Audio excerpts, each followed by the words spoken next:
Assalamualaikum Mas Menteri, apa kabar? Salam baik, apa kabar Mas Nino? Alhamdulillah sehat. Terima kasih Mas Menteri sudah meluangkan waktu untuk bincang-bincang tentang rancangan Undang-Undang Sistem Pendidikan Nasional atau RUU Sisdiknas. Seperti kita ketahui, pemerintah melalui Menteri Hukum dan HAM sudah menyampaikan usulan resmi pemerintah untuk memasukkan rancangan undang-undang ini menjadi bagian dari prolegnas prioritas kepada DPR. Nah, beberapa minggu terakhir banyak tanggapan dari masyarakat, masukan baik pro maupun kontra yang ini semua menunjukkan kepedulian yang sangat tinggi dari masyarakat tentang pendidikan kita. Betul. Salah satu yang paling hangat diperbincangkan adalah soal kesejahteraan guru nih, Mas Menteri. Nah, ini boleh nggak minta penjelasan Mas Menteri tentang mengapa kita perlu mengubah skema tunjangan yang sekarang sudah diatur di Undang-Undang Guru dan Dosen ini. Betul. Makasih Mas Tino. Sebenarnya RUU Sisdiknas ini adalah punya potensi positif terbesar terhadap kesejahteraan guru. Itu adalah satu hal yang sebenarnya yang telah kami di Kemendikbudristek telah memperjuangkan selama 1-2 tahun terakhir adalah mencari jalan.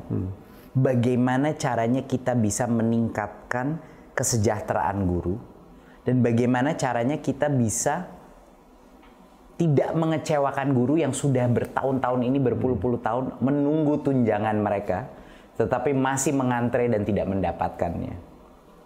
Jadi sebenarnya RUU Sisdiknas ini adalah kabar gembira bagi semua guru. Ini suatu hal yang saya rasa saya kepengen sekali berbicara langsung dengan para guru dan menjelaskan betapa besarnya potensi ini untuk meningkatkan kesejahteraan. Ya. Kalau RUU Sisdiknas ini terjadi, ada beberapa hal yang akan bisa tercapai.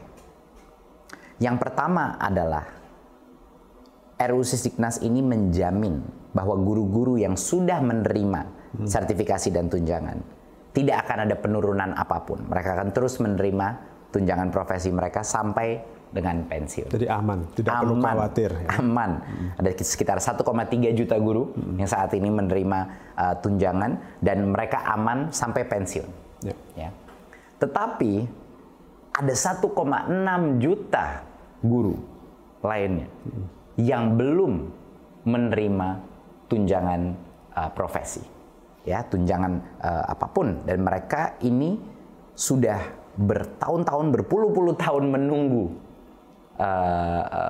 jatahnya mereka. Peningkatan kesejahteraannya ya. Betul. Kalau RUU Sisdiknas ini berhasil kita loloskan, yang 1,6 juta guru ini akan bisa langsung menerima tunjangan dan artinya kesejahteraan meningkat tanpa harus menunggu proses sertifikasi dan mengikuti program PPG. Ya. Ini kuncinya ini untuk yang 1,6 juta guru. Ya. Plus, di luar itu, kalau RUU Sisdiknas ini digolkan, untuk pertama kalinya di Indonesia, guru-guru PAUD, saat ini ada sekitar 250.000 guru PAUD, guru-guru pendidikan kesetaraan, dan guru-guru pesantren, itu bisa juga diakui sebagai guru. Dan pada saat mereka memenuhi syarat, mereka bisa juga menerima tunjangan. Ya. Jadi RUU Sisdiknas ini sebenarnya semuanya kabar gembira. Nah, sekarang saya kepengen menanyakan ke Mas Nino, kalau begitu kenapa ada begitu banyak suara-suara dan isu pro kontra yang sekarang sedang tersebar? Yang saya tanyakan Mas Nino. Kira-kira kenapa ini Mas Nino? Satu, semua perubahan itu pasti menimbulkan kecemasan. Ya. Ini perlu kita pahami, perlu kita maklumi juga. Karena itu kita melakukan banyak komunikasi publik termasuk seperti dialog sekarang ini, Mas Menteri. Betul.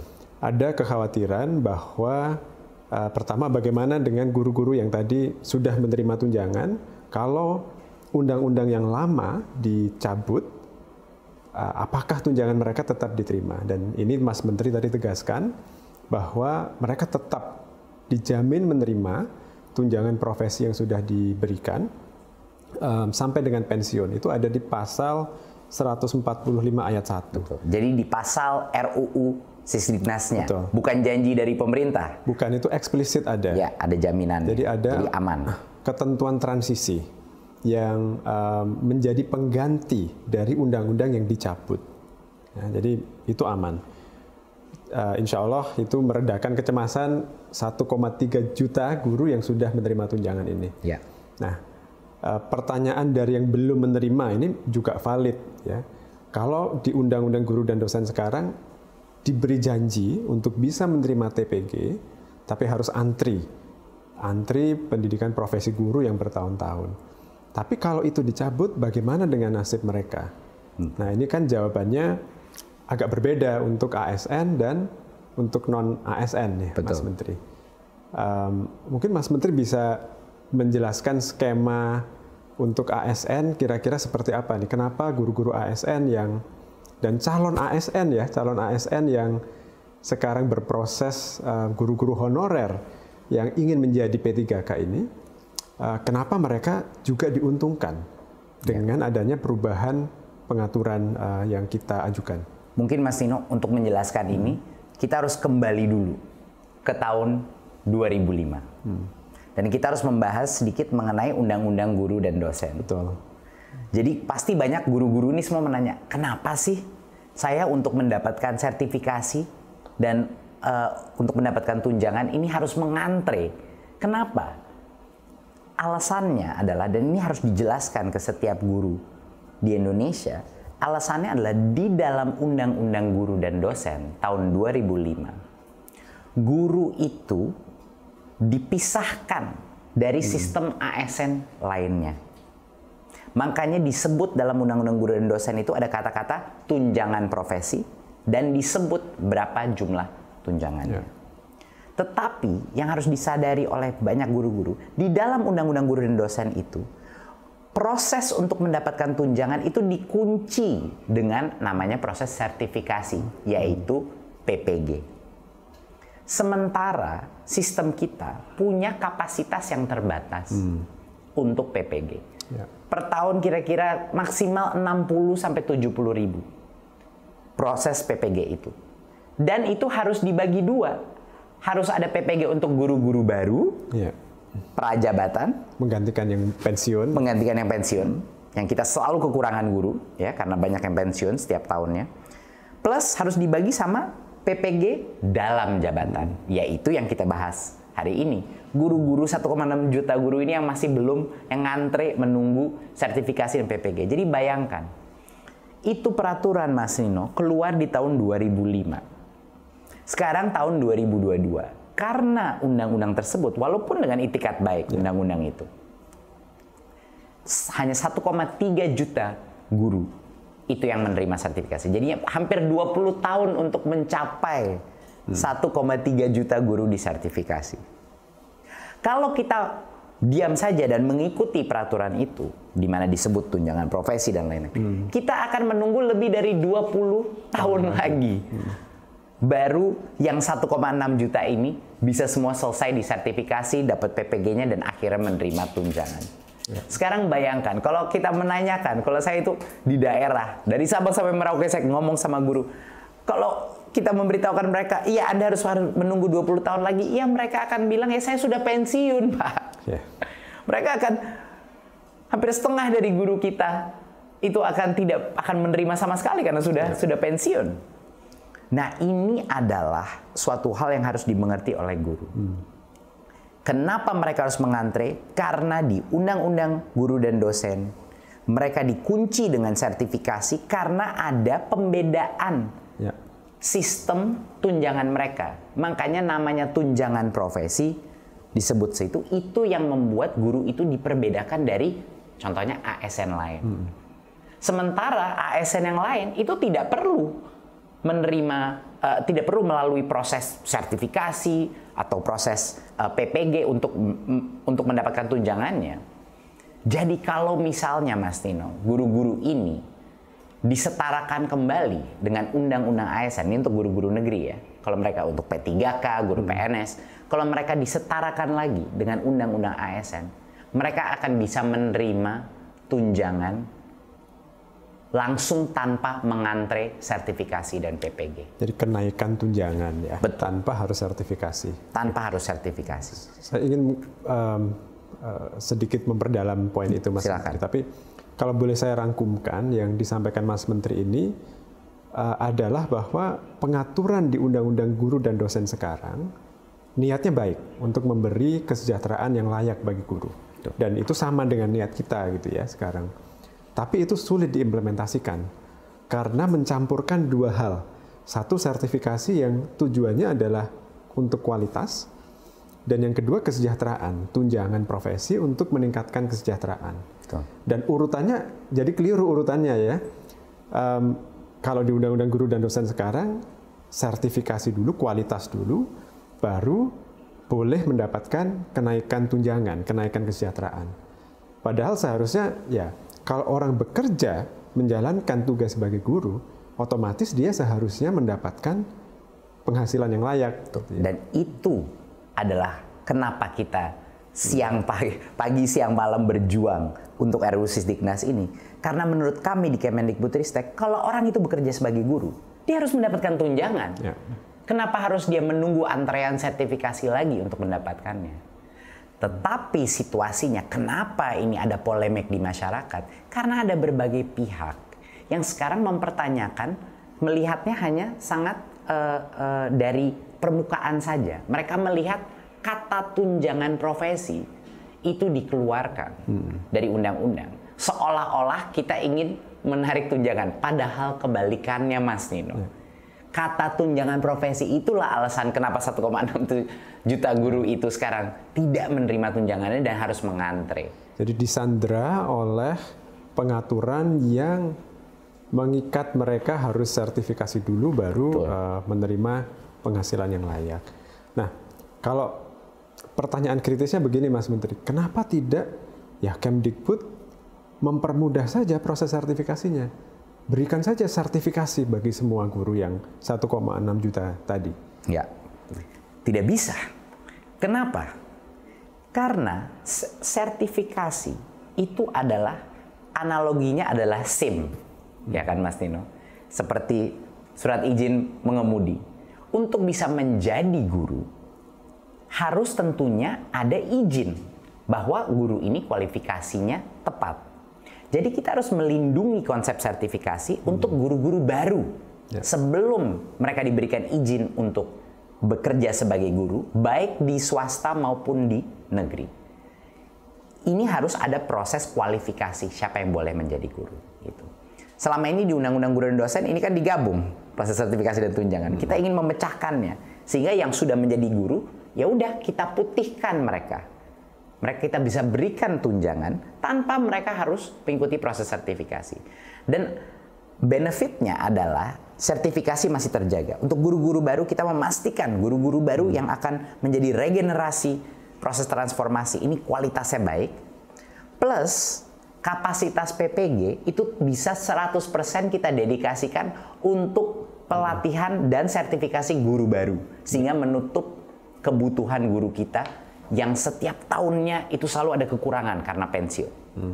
Jadi ini akan meredakan tekanan ya dari kapasitas dan suplai guru kita yang sudah dikomplain di berbagai macam daerah. Ya, itu adalah benefitnya. Jadi kenapa kita tidak bisa langsung saja memberikan sertifikasi pada semuanya? Karena kita harus menjaga marwah daripada izin untuk mengajar sertifikasi. Jadi itu kita lindungi. Tapi ujung-ujungnya, dan ini yang harus guru mengetahui, ujung-ujungnya yang penting buat guru yang sudah menjadi guru sekarang itu apa? Apakah yang penting itu adalah peningkatan daripada tunjangan mereka, peningkatan kepada kesejahteraan mereka? Ya ini adalah cara yang terbaik untuk mengembalikan mereka kepada standar untuk yang guru negeri, kepada standar guru ASN. Tentang konsep tunjangan profesi tadi, guru ASN itu kalau mereka dikecualikan, mereka tidak bisa menerima tunjangan yang diatur di Undang-Undang ASN. Betul. Itu ya. Nah, pertanyaan kritis lainnya adalah, bukankah guru ini pekerja profesional yang seharusnya mendapatkan tunjangan yang disebut sebagai tunjangan profesi? Nah, jawaban terhadap ini kan sebenarnya menurut Undang-Undang ASN, tiap jabatan itu memiliki tunjangan khusus gitu ya, yang disebut sebagai tunjangan jabatan fungsional. Ya. Itu nanti bisa saja kita atur gitu ya Mas Menteri di dalam aturan turunannya bahwa tunjangan jabatan fungsional guru itu secara substansi sama dengan tunjangan fungsional yang diterima sekarang gitu. Hanya kita mengikuti rezim peraturan perundang-undangan, undang-undang ASN sehingga mereka bisa segera mendapatkan kenaikan tunjangannya. Betul. Pertanyaan kritis berikutnya adalah, bukankah sekarang guru ASN ya sudah menerima tunjangan jabatan fungsional itu tapi kecil sekali? Iya, dan itu benar sekali. Dan kenapa tunjangan fungsional guru itu kecil sekali? Kita lihat lagi, kita kembali ke sejarah. Kalau kita melihat posisi-posisi ASN lainnya, Mas Nino, itu tunjangan fungsional mereka itu terus meningkat, ya kan? Selalu ada penyesuaian meningkat. Tapi tunjangan fungsional guru itu jauh lebih rendah karena di tahun 2005 waktu Undang-Undang Guru dan Dosen itu keluar, timbullah ini konsep tunjangan profesi baru dengan 1 kali gaji. Karena ada pemisahan track guru untuk tunjangan, tidak ada insentif untuk pemerintah meningkatkan tunjangan fungsionalnya. Jadi ketinggalan tunjangan fungsional guru. Jadi tetap dibuat kecil ya, karena dianggap sudah ada pengaturan yang tersendiri. Betul. Jadi kenapa tidak naik ya? Karena mereka melihat Undang-Undang Guru dan Dosen kan sudah ada tunjangan profesi namanya. Ya. Nah, inilah makanya guru-guru harus mengerti bahwa yang namanya tunjangan profesi ini dengan penyebutan dalam itulah yang menghasilkan komplikasi daripada sistem ini. Sedangkan kalau mereka dikembalikan ke undang-undang ASN dan kalau yang bagi yang swasta dikembalikan ke undang-undang ketenagakerjaan, mereka akan jauh lebih mudah untuk pemerintah memberikan tunjangan, jauh lebih mudah untuk pemerintah memastikan akuntabilitas, dan jauh lebih mudah untuk pemerintah melakukan peningkatan daripada tunjangan fungsional daripada guru. Karena itu tinggal kita merubah peraturan pemerintah. Peraturan presiden. Peraturan presiden. Dan itu jauh lebih mudah. Jadi itu kira-kira secara teknis ya. Nah makanya tapi di lapangan Mas Nino, ada yang bilang tunjangan profesi hilang, itu mudah sekali gitu menyerangnya. Gitu, bahwa tunjangan profesi sudah hilang, jumlah tunjangan iya, kok kita disamakan dengan ASN lain. Untuk itu saya tuh ingin sekali berbicara pada guru. Ujung-ujungnya Bapak Ibu guru, yang penting itu apa sih? Kesejahteraan Anda naik kan? Itu yang paling penting. Kita jangan berbicara terlalu panjang mengenai kritik-kritik yang hanya di permukaan saja, yang bisa mungkin men-trigger atau memancing emosi karena gampang sekali dipeluntir. Ujung-ujungnya guru harus tahu masalah sekarang ada di dalam Undang-Undang Guru dan Dosen karena ada sebutan tunjangan terpisah, tunjangan profesi itu. Itulah kenapa itu harus kita keluarkan sehingga kita bisa memberikan uang dan tunjangan kepada guru sekarang, Mas Nino. Guru itu butuh uang sekarang, bukan dalam 20 tahun. Nah, itu yang mau kita lakukan. Betul, betul. Nah, Mas Menteri kan tadi menyebut guru swasta. Ya. Yang tadi kita bicarakan itu pengaturan untuk guru-guru ASN. Betul. Yaitu PNS dan P3K. Jadi semua ini yang baru mau diangkat jadi P3K, yang udah 300.000 diangkat dan akan ada ratusan ribu lainnya, ini juga masuk dalam kategori itu kan. Betul. Yang ASN, betul. Silakan. Betul. Kalau yang swasta gimana Mas Nino? Nah, kalau yang swasta ini pengaturannya agak berbeda. Kalau guru ASN, P3K maupun PNS itu akan diatur di bawah rezim undang-undang ASN. Kalau swasta tentunya mengikuti undang-undang yang berlaku untuk mereka, yaitu Undang-Undang Ketenagakerjaan dan peraturan-peraturan turunannya. Tapi pada prinsipnya, di peraturan pemerintah tentang pengupahan, itu menyebutkan bahwa setiap orang yang melakukan pekerjaan yang sama, itu berhak mendapatkan penghasilan yang sama juga. Artinya, guru swasta itu juga seharusnya mendapatkan penghasilan yang setara dengan guru-guru yang statusnya ASN berada di sekolah negeri. Betul. Nah, sekarang pertanyaannya, kehadiran negara bagaimana Mas Menteri untuk membantu sekolah-sekolah swasta ini supaya mereka bisa memberikan penghasilan yang layak setara dengan guru-guru ASN tadi? Betul. Benar sekali Mas Tino. Jadi poin pertama yang sangat penting adalah kalau ASN tadi kembali kepada undang-undang ASN. Kalau swasta kembali kepada undang-undang ketenagakerjaan. Dan ini akan menguatkan kapabilitas pemerintah untuk bisa mendorong sekolah-sekolah swasta untuk memberikan gaji atau upah yang jauh lebih layak kepada guru-guru swasta. Karena kita bisa mendorong lewat dua hal. Yang pertama, kita bisa memberikan dana bantuan operasional sekolah yang lebih tinggi untuk menutupi mandat bahwa guru-guru itu dibayar sesuai atau setara dengan guru-guru PNS atau guru-guru ASN. Itu yang pertama. Jadi rencana pemerintah adalah setelah RUU ini keluar adalah untuk meningkatkan dana bantuan operasional sekolah swasta untuk memenuhi kebutuhan kelayakan upah guru-guru swasta. Itu adalah yang pertama. Jadi pemerintah akan hadir dengan memberikan anggaran tambahan kepada yayasan-yayasan, kepada sekolah-sekolah swasta untuk memberikannya. Kedua, bagi sekolah-sekolah swasta yang tidak menggunakan uang itu misalnya untuk memastikan bahwa gurunya dibayar di atas UMR dan lain-lain, dan kita melihat, saya udah banyak sekali sekolah, saya lihat yang guru-gurunya bahkan di bawah UMR Mas Tino, dan ini suatu hal yang tidak bisa terus terjadi. Ini memberikan kita, karena sudah menyambung dengan Undang-Undang Ketenagakerjaan, memberikan pemerintah kapabilitas untuk mendorong sanksi-sanksi dan untuk mengatur peraturan dana bantuan operasional sekolah itu, karena itu ada di bawah kontrol kita, untuk memastikan bahwa yang diprioritaskan dulu adalah upah yang layak bagi guru-guru swasta. Ya. Jadi dua mekanisme itu adalah benefit ya daripada perubahan di RUU Sisdiknas ini. Jadi melalui peningkatan subsidi kita, BOS, bantuan operasional sekolah, yang itu di bawah kontrolnya Kemendikbudristek. Jadi kita bisa memandatkan, mengharuskan sekolah swasta untuk memprioritaskan penggunaan dana BOS ini bagi penghasilan gurunya, kesejahteraan gurunya. Ya. Dan kalau itu tidak terjadi, ada berbagai macam sanksi yang bisa kita lakukan, termasuk penahanan dana BOS tersebut. Ya. Kalau misalnya yayasan itu tidak membayar upah yang layak, gitu. Jadi itu adalah garansi check dan balance yang akan kita lakukan kepada sekolah-sekolah swasta. Dan yang kedua tadi, justru karena ikut Undang-Undang Ketenagakerjaan yang aturan turunannya sudah sangat detail, sangat lengkap, melindungi hak-hak pekerja, justru karena itulah guru-guru di sekolah swasta ini bisa lebih punya kepastian hukum sebenarnya ya. Betul. Karena tidak dikecualikan lagi. Betul. Sekali lagi, kembali lagi.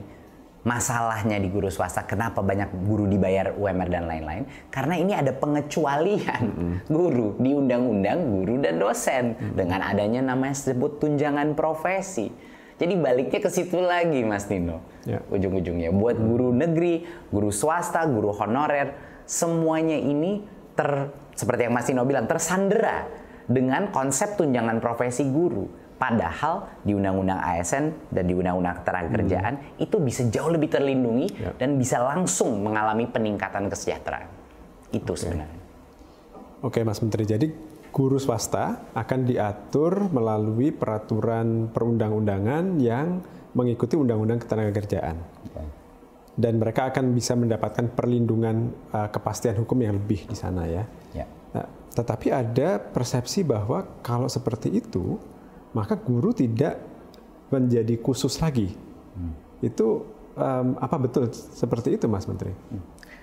Mas Tino, hampir semua profesi, mulai dari pegawai sampai dengan CEO di seluruh Indonesia itu dilindungi oleh Undang-Undang Ketenagakerjaan. Jadi itu merupakan suatu wadah regulasi yang tugasnya untuk melindungi semua profesi, semua pekerja di seluruh Indonesia.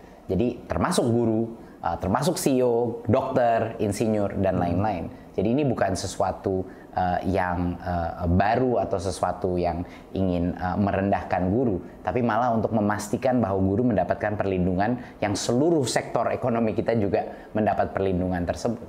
Ya, jadi undang-undang ketenagakerjaan ini melindungi siapapun yang bekerja di luar pemerintah, gitu ya. Intinya. Oke. Nah, saya ingin kembali ke sesuatu yang disampaikan Mas Menteri di awal tadi tentang guru PAUD, guru non formal, pendidik yang ada di pesantren. Kenapa kita melakukan perubahan tentang status mereka melalui rancangan undang-undang Sisdiknas ini, Mas Menteri? Jawabannya sangat sederhana, karena mereka itu guru. Mereka itu guru. Guru-guru pesantren, pesantren-pesantren formal, guru-guru PAUD, guru-guru pendidikan kesetaraan. Kami di Kemendikbudristek merasa sudah saatnya untuk mereka diakui sebagai guru. Apalagi kita tahu misalnya PAUD. Kita tahu betapa besarnya peran pendidikan anak usia dini dalam pengembangan di masa depan mereka. Kita sudah tahu, sainsnya sudah sangat terbukti betapa pentingnya. Lalu kenapa guru-guru PAUD ini tidak bisa diakui sebagai guru? Dan kalau diakui dan memenuhi syarat tidak bisa menerima tunjangan gitu. Sama juga dengan guru-guru pesantren. Saya menginap di salah satu pesantren di Jawa Timur dan fungsi daripada para pengajar-pengajar di pesantren itu ya guru, dan banyak dari mereka yang menggunakan standar nasional pendidikan dan berbagai macam unsur dari kurikulum nasional kita. Jadi menurut saya sudah waktunya bahwa guru-guru pesantren, guru-guru sekolah kesetaraan dan guru-guru PAUD itu diakui sebagai guru. Jadi sangat penting menurut saya bagi kelompok-kelompok ini untuk menyuarakan dukungannya terhadap RUU Sisdiknas ini agar masyarakat juga bisa mengerti kenapa mereka harus dan patut diberikan hak dan kesejahteraan yang sama dengan guru-guru lain. Itu bagi kami sangat penting bahwa ini tersebar berita bahwa kelompok-kelompok yang saat ini belum diakui sebagai guru akan bisa akhirnya mendapat kesetaraan sebagai guru. Jadi jangankan tunjangan, pengakuan bahwa mereka adalah guru pun selama ini tidak ada di undang-undang Sisdiknas yang berlaku maupun undang-undang guru dan dosen. Betul. Untuk PAUD bahkan ini mungkin belum banyak yang tahu, PAUD itu tidak diakui sebagai jenjang pendidikan.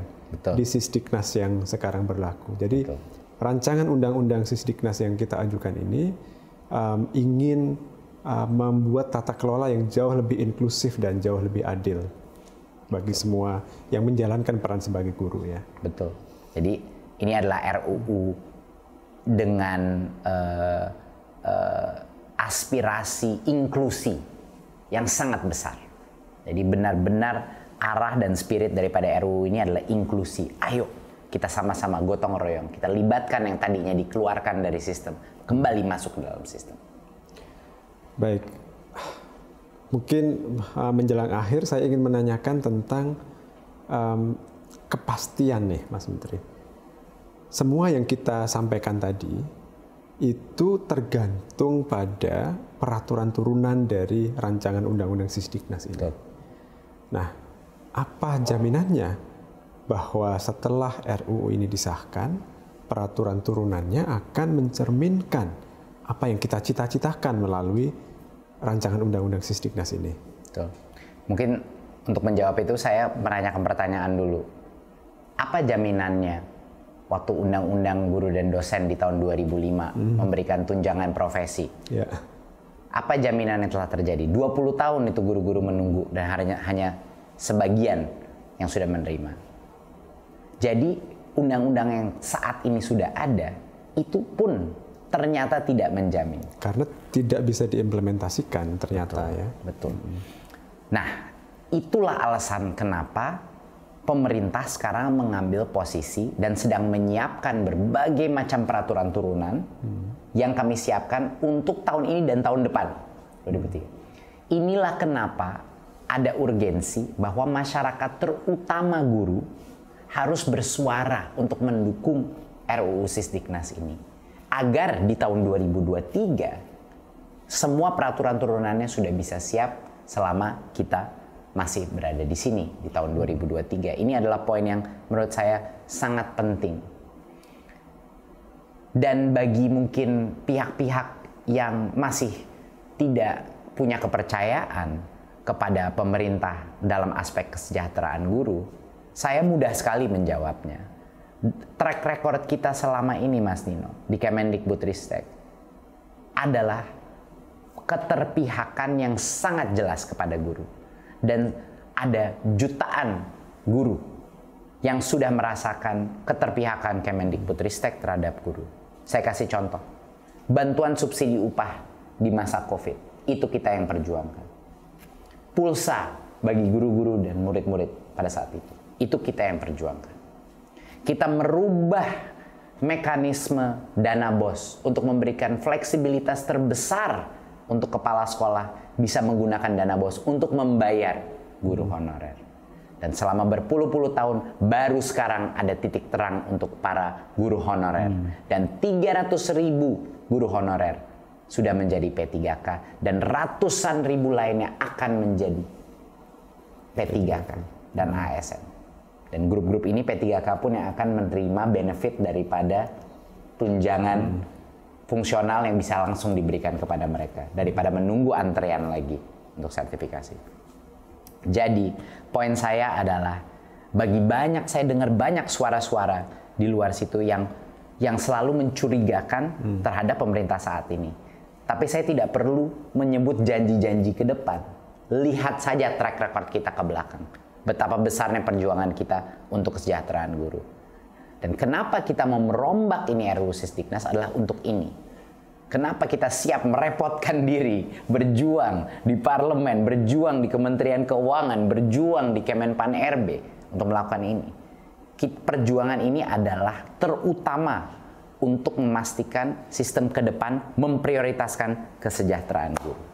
Jadi itulah yang bisa saya sebut kita ingin masyarakat dan terutama guru-guru untuk percaya dengan kita dan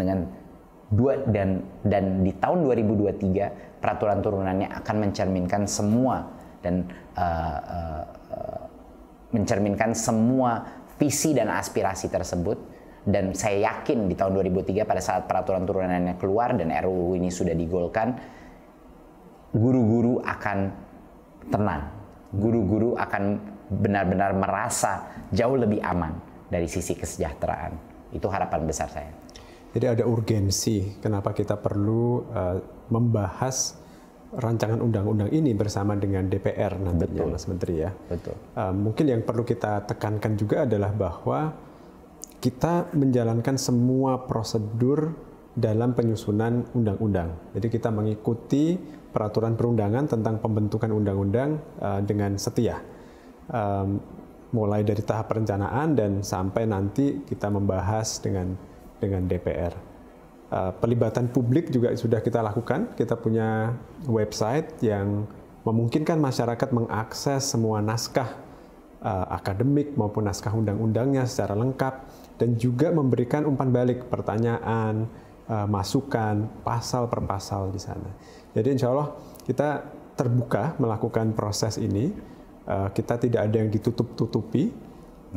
Ini semuanya terbuka dan kita justru ingin masyarakat berpartisipasi secara bermakna dalam proses penyusunan ini, Mas Menteri ya. Betul, betul. Dan mungkin dari saya ingin memastikan bahwa harapan besar saya adalah guru-guru tidak terpancing dengan berbagai macam tuduhan yang tidak berbasis logika dan fakta dari apa yang kita inginkan. Ya, jadi sekarang kita untuk mereview ya, Mas Nino, kita sudah menjawab tadi kenapa tunjangan profesi dan jumlah tunjangan harus dikeluarkan. Karena itulah alasan guru-guru sekarang tidak bisa menerima tunjangan. Kita sudah menjawab, yang sudah dapat tunjangan bagaimana? Apakah mereka akan dirugikan? Tidak. Di undang-undangnya dijamin mereka akan terus mendapatkan sampai mereka pensiun. Ya kan? Ketiga, bagi guru-guru swasta, kita memastikan bahwa kita akan meningkatkan bantuan operasional sekolah pada mereka dan juga akan menggencarkan peraturan undang-undang ketenagakerjaan untuk memastikan mereka tidak dibayar di bawah UMR, ya, mendapat tunjangan yang layak. Jadi sudah aman. Keempat, bahwa guru-guru PAUD, guru-guru pendidikan kesetaraan, dan guru-guru pesantren akan bisa diakui sebagai guru dengan semua benefit dan tunjangan yang ada di sini. Ya, jadi ini semuanya adalah kabar gembira, dan kami sudah membicarakan semua aspek apa tadi kritik-kritik yang dilemparkan. Dan sebenarnya satu hal yang sangat penting adalah saya diminta oleh Pak Presiden, mandatnya Pak Presiden adalah dalam RUU Sisdiknas ini kesejahteraan guru harus terjamin dan meningkat, bukan hanya terjamin, meningkat kesejahteraan guru. Itu adalah mandat yang diberikan Pak Presiden kepada kami di Kemendikbudristek. Dan karena itulah RUU Sisdiknas ini harus dilihat sebagai masyarakat sebagai suatu hadiah yang harus dirayakan, harus didukung, tapi juga silahkan berikan input, berikan masukan. Tetapi ini adalah suatu hadiah bagi para guru-guru yang saat ini belum ada kepastian mengenai kesejahteraan mereka. Baik, terima kasih banyak Mas Menteri atas waktunya untuk berdiskusi tentang RUU Sisdiknas ini. Terima kasih juga Mas Tino. Terima kasih.